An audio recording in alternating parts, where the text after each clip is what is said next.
हरियाणा विधानसभा चुनाव के ऐलान के साथ ही बीजेपी चुनाव की तैयारियों में जुट गई है।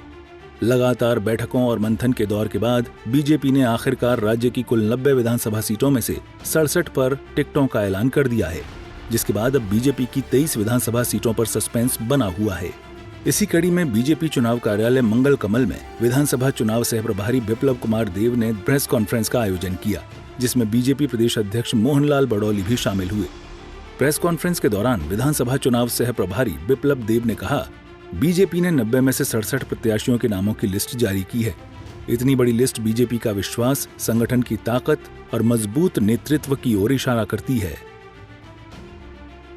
भारतीय जनता पार्टी हरियाणा प्रदेश की जो विधानसभा निर्वाचन होने वाली है, उसके लिए पहला जो लिस्ट है वो कल शाम को जारी किया गया और उसमें 90 में से 67 सीट हमने कल रिलीज किया है। और पहला ही लिस्ट इतना बड़ा, इससे प्रमाणित करता है भारतीय जनता पार्टी की विश्वास, संगठन का ताकत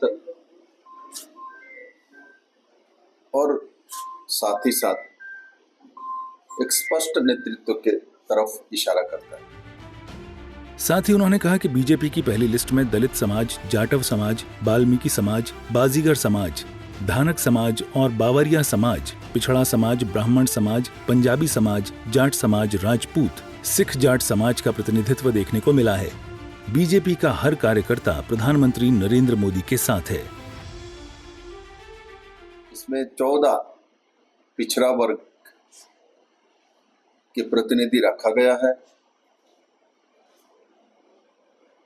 और इसमें पिछड़ा वर्ग की सभी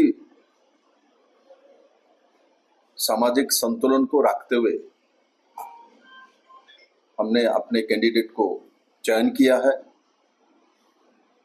और दलित समाज के लिए भी हमने लगभग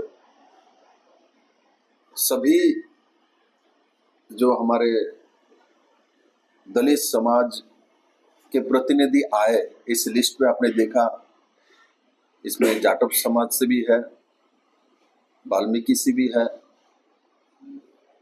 हमारे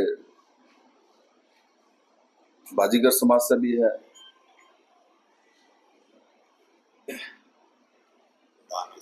दानक समाज से भी है और बावरिया समाज से भी है। जो छोटे छोटे कास्ट को भी हमने उठा के प्रतिनिधित्व देने की कोशिश किया। इस दौरान उन्होंने कांग्रेस पर निशाना साधते हुए कहा, कांग्रेस ने तो अभी तक अपनी लिस्ट जारी नहीं की है, कांग्रेस केवल मंथन में उलझ कर रह गई है। साथ ही उन्होंने राहुल गांधी पर निशाना साधते हुए कहा, वो खुद को विपक्ष बोलने का अधिकार खो चुके हैं। गांधी टाइटल भी उन्होंने उधार लिया हुआ है। खैर, हरियाणा विधानसभा चुनाव में अब कुछ ही वक्त शेष बचा है। प्रदेश के सभी दल उम्मीदवारों पर मंथन कर अपने अपने पासे खोल रहे हैं। अब ये देखने वाली बात होगी कि किस दल का इक्का शह और मात के इस खेल में अपनी जीत का दांव चल पाता है। सूर्य समाचार के लिए दीपक भारद्वाज की रिपोर्ट।